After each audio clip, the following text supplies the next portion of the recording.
میں آپ کو ایک مشورہ دیتا ہوں، ہمارے نبی جب دیکھتے تھے صحابہ کوئی عمل نہیں کر رہے ہیں تو آپ پہلے اس عمل کو خود کر لیا کرتے تھے. صحابہ دیکھتے تھے نبی کر رہے ہیں تو وہ بھی کرنا شروع کر دیتے تھے. وہ ہدیے کے جانور جب لے کر گئے اور وہاں نہیں جانے دیا، مکے میں نہیں پہنچنے دیا، تو آپ نے فرمایا صحابہ روزے سے تھے، فرمایا کہ تم روزہ توڑ لو. روزہ توڑ دو؟ کوئی پانی نہیں پی رہا ہے، اللہ کے رسول کی آنکھوں میں آنسو ہیں. میرے صحابیوں دیکھو، یہ لوگ جو ہے پانی نہیں پی رہے ہیں، یہ لوگ روزہ نہیں توڑ رہے ہیں، جبکہ میں نے حکم دیا ہے. حضرت عمر فاروق مشورہ دیتے ہیں، اللہ کے نبی آپ خود پانی پی لیجئے، آپ کو دیکھ کر یہ خود پانی پی لیں گے، روزہ توڑ دیں گے. فرمایا عمر تم مشورہ اچھا دیتے ہو. اللہ کے رسول نے پانی کا گلاس اٹھایا اور پی لیا. نبی کو دیکھا پانی پیتے ہوئے تو سارے صحابہ نے پانی پی لیا اور سارے صحابہ نے روزہ توڑ لیا. نبی دیکھتے تھے یہ عمل نہیں کر رہے ہیں تو آپ خود عمل کرنے لگتے تھے. ہم نے کہا ہمارے نبی پہلے خود کرتے تھے، بعد میں صحابہ کو حکم دیتے تھے. آپ اگر چاہتے ہیں کہ ہندو بھائی پینس کینسر سے بچ جائیں، شرمگاہ کے کینسر سے بچ جائیں، تو ایڈوانی جی آپ خود ہی ختنہ کرا لیجئے، پہلے یہ سب کرا لیں گے. اور جو اتنا بولا میں تو ایڈوانی جی مجھے تم کون ہوتے ہو سچویشن دینے والے، مشورہ دینے والے؟ یہ میری پرسنل لائف ہے، میں کراؤں یا نہ کراؤں؟ میں نے کہا بالکل صحیح کہہ رہے ہیں آپ کی پرسنل لائف ہے، لیکن آپ جب مشورہ دوسروں کو دے رہے ہیں تو پہلے آپ کو بھی تو اس پر عمل کرنا چاہیے.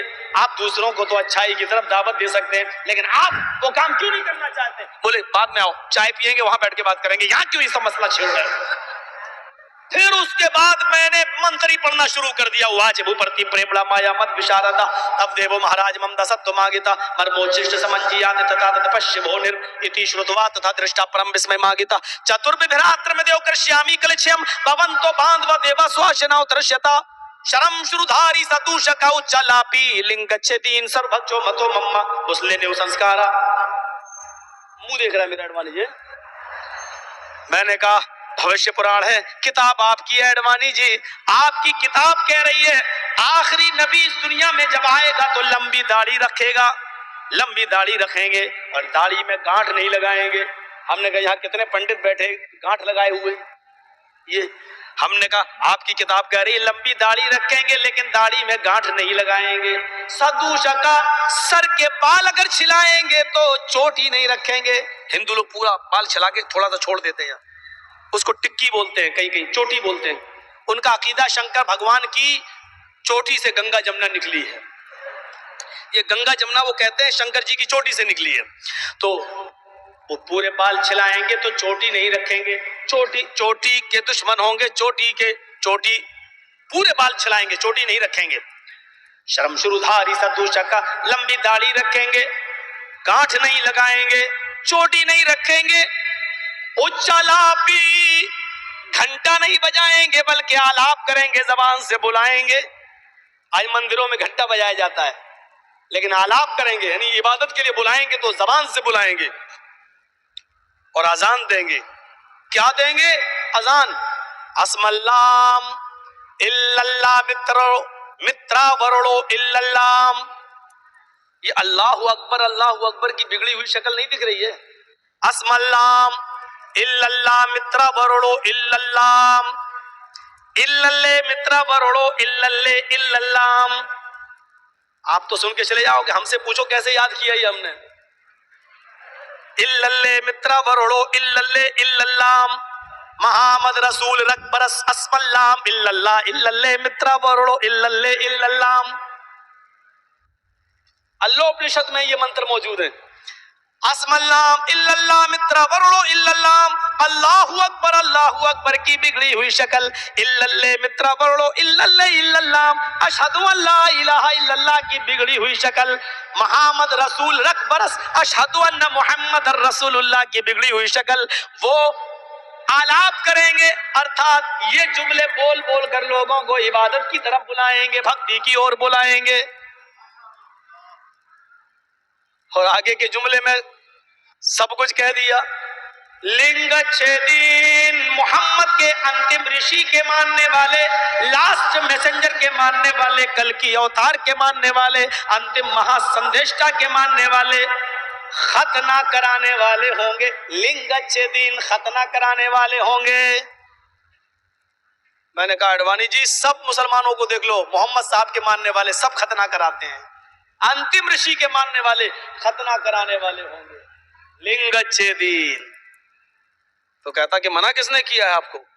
ہم نے کہا آپ نے مشورہ دیا تو کرانا پڑے گا آپ کو، آپ کرائیے، اچھی چیز ہے، فائدے کی چیز ہے۔ ہم لوگ اس لیے ختنہ کراتے ہیں کیونکہ محمد صاحب نے کہا، اور آپ کی کتاب کہہ رہی محمد صاحب کے ماننے والے ختنہ کرانے والے ہوں گے، چاند کے 2 ٹکڑے کریں گے، چندرما کے 2 ٹکڑے کرنے والا ہوگا انتم مہارشی۔ ہم نے کہا چاند کے 2 ٹکڑے کرنے والا کوئی اور نہیں ہے ایڈوانی جی، چاند کے 2 ٹکڑے کرنے والا اگر کوئی گزرا ہے تو وہ محمد رسول اللہ، جنہوں نے انگلی کا اشارہ کیا اور چاند 2 ٹکڑوں میں بٹ گیا۔ باہر سے آنے والے لوگوں نے گواہی دی کہ میں نے اپنی آنکھوں سے دیکھا چاند کے 2 ٹکڑے ہوئے، اور اسی کو بھوشیہ پران کے اندر پرتیشت پرو کے 25ویں کھنڈ کے 25ویں ادھیائے کے اندر کہا گیا، واج بھوپرتی پریمڑا مایا مت وشاردا سب دیو مہاراج ممتا سب تو ماگتا۔ راجہ بھوج محمد صاحب سے ملاقات کرنے کے لیے گئے، جب انہوں نے بھارت کے اندر ہندوستان کے اندر چاند کے 2 ٹکڑے دیکھے، چندرما کو 2 ٹکڑوں میں بٹا ہوا دیکھا، انہوں نے اپنی کتابوں میں پڑھ رکھا تھا چندرما چاند کے 2 ٹکڑے کرنے والا انتم رشی ہوگا۔ تب یہ سفر کر کے، یاترا کر کے، اونٹ کا سفر کر کے جب یہ ایودھیا میں مکہ میں پہنچے، ایودھیا میں مکہ کو کہہ رہا ہوں، مانی نہیں، یدھ کے معنی جنگ، ایودھیا ایسی جگہ جہاں جنگ نہ ہو، جہاں جنگ لڑنا حرام ہو، اللہ نے مکے کو البلد الامین، امن والی جگہ قرار دیا جہاں جنگ لڑنا حرام ہے، اور اسی کو دار السلام، سلامتی والی جگہ کہا گیا ہے۔ تو راجہ بھوج بھارت سے ایودھیا گیا، آپ کی کتاب کہہ رہی بھارت سے ایودھیا گیا، کیا مطلب ہے؟ یعنی بھارت میں ایودھیا نہیں ہے، آپ کی کتاب میں لکھا ہے کہ بھارت سے ایودھیا گیا، ورنہ یہ ہونا چاہیے تھا کہ دلی سے ایودھیا گیا، لیکن بھارت سے ایودھیا گیا کا مطلب یہ ہے کہ ایودھیا بھارت میں نہیں ہے، ادر کنٹری ہے، ادر ملک ہے، ادر کنٹری ہے۔ جب وہ ادر کنٹری گئے، مکے میں گئے، وہاں لوگوں سے پوچھا کہ چاند کے 2 ٹکڑے کس نے کیے، تو لوگوں نے بتایا نراشنس، نراشنس نے۔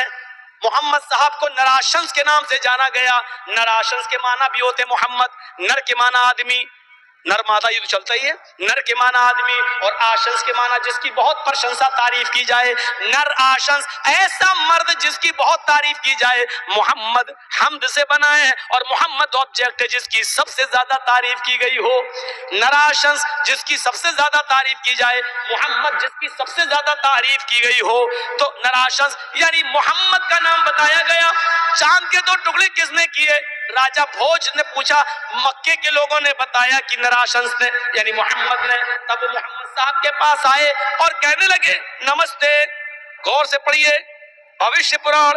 راجہ بھوج نے اپنے دونوں ہاتھ جوڑے اور محمد صاحب سے ملاقات کرتے وقت جو جملے کہے وہ آج بھوشیہ پران میں موجود ہے۔ نمستے گرجاناتھ مروستھل نواسنے بہو مایا پروتنے۔ غور سے دیکھیے ایک ایک جملے کو، نمستے، چونکہ ہر بزرگ ہستی کے سامنے جھکا جاتا تھا، اس لیے نم کے معنی سر جھکانا، اور آستہ مانی سامنے، آپ کے سامنے میں سر جھکا رہا ہوں۔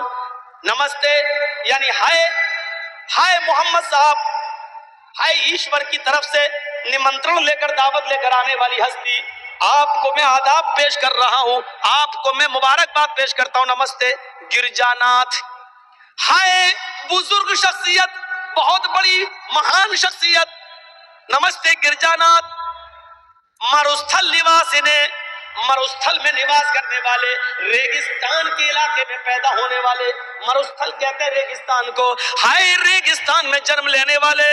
کون نہیں جانتا کہ محمد رسول اللہ کا جنم اسی صحرا میں، اسی ریگستانی علاقے میں ہوا ہے جہاں آج بھی اونٹ کو ریگستان کا جہاز قرار دیا جاتا ہے۔ مروستھل نواسنے، ہائے مروستھل میں نواس کرنے والے، ہائے ریگستان میں رہنے والے، بہو مایا پروتنے، بہت سی مایا میں پروت ہونے والے، بہت سی مایا میں پروت ہونے والے یعنی بہت سے معجزے دکھلانے والے، چاند کے 2 ٹکڑے کرنے والے، ایک گلاس دودھ کو 116 117 صحابہ کو پلانے والے، بہو مایا پروتنے، بہت سی مایا میں پرکٹ ہونے والے، معجزے دکھلانے والے، آپ کی شرح میں آیا ہوا یہ غلام آپ کا غلام ہے، آپ کا داس ہے، کیا آپ ہی نے چاند کے 2 ٹکڑے کیے؟ فرمایا ہاں۔ کہا محمد صاحب میں اپنی کتاب میں پڑھا ہوا ہوں کہ انتم رشی آخری نبی جب اس دھرتی کے اوپر آئے گا تو وہ چاند کے 2 ٹکڑے کرے گا۔ میں نے دیکھا بھارت میں چاند کے 2 ٹکڑے ہوئے ہیں، تو کس نے کیے پوچھتا ہوا آپ تک آیا، اور میری دارالملک دھرم میں ہو گئی، ارتھات میں ایمان لے آیا، میں مسلمان ہو گیا۔ محمد صاحب نے کہا اچھا کیا، تم مسلمان ہو گئے ہو، تم نے اسلام قبول کر لیا۔ کہنے لگا راجہ بھوج اسلام قبول کرنے سے پہلے، دارالملک دھرم میں آنے سے پہلے مجھے کچھ سوال کرنا ہے، 1-2 کوشچن کا آنسر دے دیجئے تاکہ اطمینان قلب ہو جائے، ہردے کو سنتشٹی ہو جائے، مطمئن ہو جاؤں میں۔ آپ کے پتا کا کیا نام ہے؟ محمد صاحب نے کہا میرے پتا کا نام ہے نہیں، پوچھو کیا نام تھا؟ راجہ بھوج نے کہا آپ کے پتا کب سورگیے ہوئے، کب انتقال کیے؟ محمد صاحب نے جواب دی، اواج بھوک پرتی پریم لا مایا مت، بڑے پریم سے مایا مت محمد نے جواب دیا، اواج جواب دیا۔ کیا جواب دیا؟ میرے جنم سے، میرے پیدا ہونے سے 6 مہینے پہلے، میرے جنم سے 2 مہینے پہلے، میرے جنم لینے سے 2 مہینے پہلے میرے باپ سورگ واسی ہو گئے، یعنی دیہانت کر گئے، انتقال ہو گیا۔ راجہ بھوج نے کہا میری کتاب میں بھی یہی لکھا ہوا ہے، انتم رشی کے اس دنیا میں جنم لینے سے پہلے اس کا پتا 2 مہینے پہلے دیہانت کر جائے گا۔ یہ سب بھوشیہ پران میں آج بھی موجود ہے، آج بھی یہ سب آسارام کو دیکھنا چاہیے، اگرچہ جیل میں ہے تب بھی دیکھنا چاہیے، پتہ نہیں ایمان کب نصیب ہو جائے۔ بابا رام رحیم نے مرید تو بہت بنا لیے لیکن کتاب نہیں پڑھ پائے بیچارے۔ سنیں، میری چنتا چھوڑ دیجئے، جیل میں جانا تو میری عادت ہو گئی ہے، اب جب بھی میں جیل میں جاتا ہوں لوگ پوچھتے کہاں آئے ہو، میں کہہ دیتا ہوں سسرال، اس کو چھوڑ دیجئے، وہ میری ایک عادت سی ہو گئی ہے۔ اب اپنی چنتا کرو، اگر میری تقریر آپ کو سخت لگ رہی ہو تو پھر میں چھوڑ دوں گا، تو آپ پریشانی میں مت آئیے، میں تو پھر جانے والا ہوں، جاتا آتا رہتا ہوں، کوئی مسئلہ نہیں ہے میرے سامنے۔ اس مرتبہ تھوڑا سا لمبے ٹائم تک رہا، ویسے اتنے دن رکھتے نہیں، وہ خود نہیں رکھتے ہیں، خود نہیں رکھتے، اندر سے جلدی بھگاتے، بھاگو کیوں؟ ادھر بھی ہم تبلیغ کرنا شروع کر دیتے ہیں، ادھر بھی لوگ اہل حدیث ہونا شروع ہو جاتے ہیں، تعویذ کرنا شروع کر دیتے ہیں۔ کام پوچھتا جیلر کیا کام کرنا جانتے ہو؟ میں نے کہا کام تو کبھی میرے باپ نے بھی نہیں کیا، نہیں کام تو کرنا پڑے گا، میں نے کہا نماز پڑھاتا ہوں، بچوں کو پڑھاتا ہوں، مدرسہ چلتا، بولا پر بس بس بس یہی کام کرو، تو ادھر بھی نماز پڑھانے کی ڈیوٹی ملتی ہے، خطبہ دینے کی ڈیوٹی ملتی ہے۔ اللہ کا شکر آج تک جتنی جیلوں میں گیا ہوں کام نماز پڑھانے کا ہی ملا، الحمدللہ کام خطبہ دینے کا ملا، اور یہی ہمارا سب کچھ ہے۔ دلوں کی دنیا بدلنا ہو تو خطبوں سے بدلی جا سکتی۔ ان البیان لسحر، اللہ کے نبی نے کہا بیان ہی تو جادو ہوتا ہے، بیان ہی تو جادو ہوتا ہے۔ میں زی نیوز کے پاس گیا ہوں، اے بی پی نیوز کے پاس گیا ہوں، میں بڑے بڑے ٹی وی چینلوں کے پاس گیا ہوں، میں نے کہا یہ مودی کے چمچوں کو بٹھا لیتے ہو ڈیبیٹ کے لیے، مجھے بٹھا لو، ایک دن مجھے لاؤ، طلاق پر بحث ہو، کسی بھی چیز پر بحث ہو، ایک دن مجھے لا کے بٹھا دو۔ کہنے لگا نہیں تمہیں نہیں لاؤں گا، کیوں؟ کہا کہ سب ہنگامہ ہو جائے گا، ہنگامہ ہو جائے گا پورے۔ اے بی پی نیوز نے کہا، زی نیوز والوں نے کہا ہنگامہ ہو جائے گا، تمہیں نہیں بٹھا لوں گا، کیوں؟ تو ہم نے کہا پھر ان کو لے کے آتے ہو جن کو پہلے سے سوال سمجھا دیے جاتے ہیں، اور وہ اپنی تیاری پہلے کر کے آتے ہیں کہ مجھ سے یہ پوچھا جائے گا، مجھے اس کا جواب یہ دیں۔ میں نے کہا آپ کسی پر بھی بحث کر لیجئے، کسی پر بھی ڈیبیٹ کر لیجئے، آپ بندے ہندوستان میں رہنا ہے تو بندے ماترم کہنا، چلو آؤ میں ڈیبیٹ کرنے کے لیے تیار ہوں، آؤ بھارت ماتا، بھارت کو ماتا کہو، چلو پہلے ڈیبیٹ کر لو، اگر ہار جاؤں ماتا کہنا شروع کر دوں گا، چلو آؤ۔ ایک ہی سوال کروں گا، اگر یہ ماتا تھی تو تم نے 2 ٹکڑے کیوں کرے؟ پہلے یہ بتاؤ، پہلے تو پاکستان بھی ہندوستان کا حصہ تھا، کوئی اپنی اماں کے ٹکڑے کرتا ہے؟ ایک سوال کروں گا بھاگے پھریں گے سب ایک دم، ہم کو لایا ہی نہیں جاتا ڈیبیٹ کے لیے۔ زی نیوز والا کر رہے ہیں تمہیں نہیں لاؤں گا، کیوں؟ بوال ہو جائے گا، تم تو ایسی بولو گے بھارت کے 2 ٹکڑے، اپنی اماں کے 2 ٹکڑے تم کرو، ماں ہم کہیں، کاٹو تم قتل تم کرو، اماں ہم کہیں۔ وہ جانتا ہے، چیخ چیخ کے تھک گیا ہوں، مجھے لاؤ ڈیبیٹ پہ، نہیں لاتے، طلاق کے مسئلے پر نہیں لائے، ہم کو نہیں لائیں گے صاحب، کیوں؟ نہیں وہ جمعیت علماء نے منع کر دیا، اس کو مت لانا، اس کو مت لانا۔ سننے کی چھمتا ہونی چاہیے۔ ہم سنتے ہیں کہ نہیں؟ کتنی گالیاں سنی ہم نے، کتنی گالیاں، ہم سے زیادہ شاید جماعت اہل حدیث کے کسی مولوی نے گالیاں سنی ہوں۔ ہم سے زیادہ کوئی ایک مولوی بتا دو جو جیل کی سلاخوں میں گیا ہو، اور گیا ہوں تو الحمدللہ آمین کے لیے گیا ہوں، رفع الیدین کے لیے گیا ہوں، ایک اللہ کی توحید کے لیے گیا ہوں۔ یہ تو نبیوں کی سنت رہی، ہم چلے گئے تو کیا ہو گیا؟ کوئی فرق نہیں پڑتا۔ میرے بھائیو سنو، کتنی بڑی بات کہی راجہ بھوج نے۔ اور میری کتاب میں لکھا ہے کہ محمد صاحب، میں بہک جاتا ہوں، ادھر ادھر پہنچ جاتا ہوں، لیکن آؤں گا وہیں۔ میری کتاب میں بھی یہی لکھا ہوا ہے، انتم مہارشی انتم سندیشٹا، کہ پتا 2 مہینے پہلے ہی اس کے جنم سے پہلے ہی دیہانت کر جائیں گے۔ اب یہ بتائیے کہ آپ کی ماں کا کیا نام ہے؟ محمد صاحب بولے کہ میری ماں کا بھی نام کیا ہے مت پوچھو، بلکہ یہ پوچھو کیا تھا۔ کہا اچھا یہ بتاؤ کہ ان کا دیہانت کب ہوا، ان کی مرتیو کب ہوئی؟ محمد صاحب نے جواب دیا، محمد صاحب بار بار اس لیے کہہ رہا ہوں کیونکہ محمد صاحب ان کی کتابوں میں لکھا ہے۔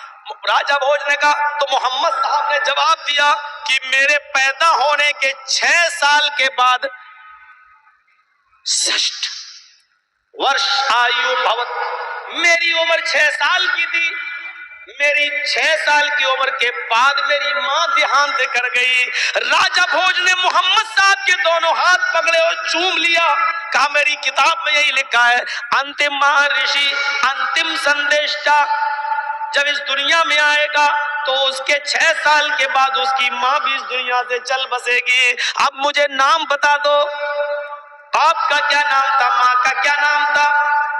تب محمد صاحب باج تچھتوا پنڈری کا چھو برہمڑ بدم بریتی بھاونے وشنو یشسو گرہ سمتی پرادربھاپیم۔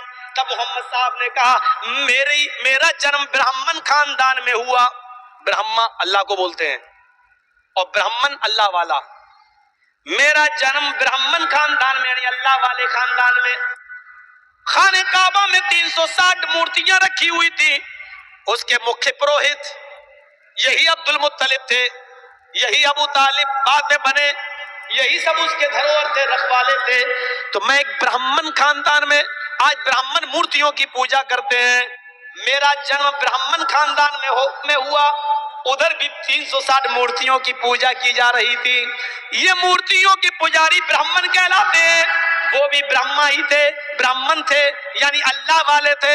اس زمانے میں جو سب سے زیادہ مورتیوں کا پجاری ہو اس کو سب سے بڑا دیندار سمجھا جاتا تھا، لہذا برہمن خاندان کا مطلب اللہ والے یا دینی مذہبی خاندان میں، یا یوں سمجھ لو کہ ہندوستان میں سب سے اونچی قوم برہمن ہے، سب سے اونچی کاسٹ برہمن ہے۔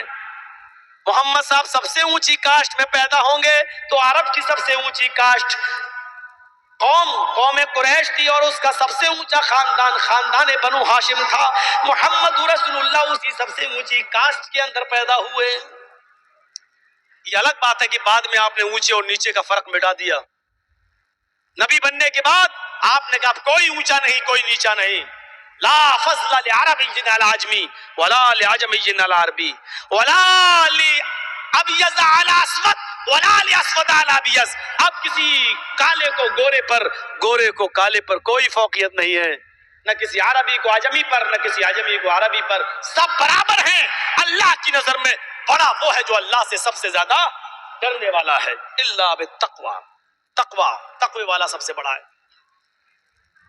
کہا کہ برہمن خاندان میں میرا جنم ہوا، وشنو یش گرے، وشنو یش کے گھر میں پیدا ہوا۔ باپ کا نام کیا بتایا؟ وشنو یش، وشنو یش کے گھر میں پیدا ہوا۔ سومتی پرادربھاپیم، سومتی کے پیڑ سے جنم لیا، میری ماں کا نام سومتی ہے۔ راجہ بھوج نے یہ نام سنا، محمد صاحب بتا رہے ہیں کہ میرے باپ کا نام وشنو یش اور ماں کا نام سومتی، تو فوراً ایمان لے آیا۔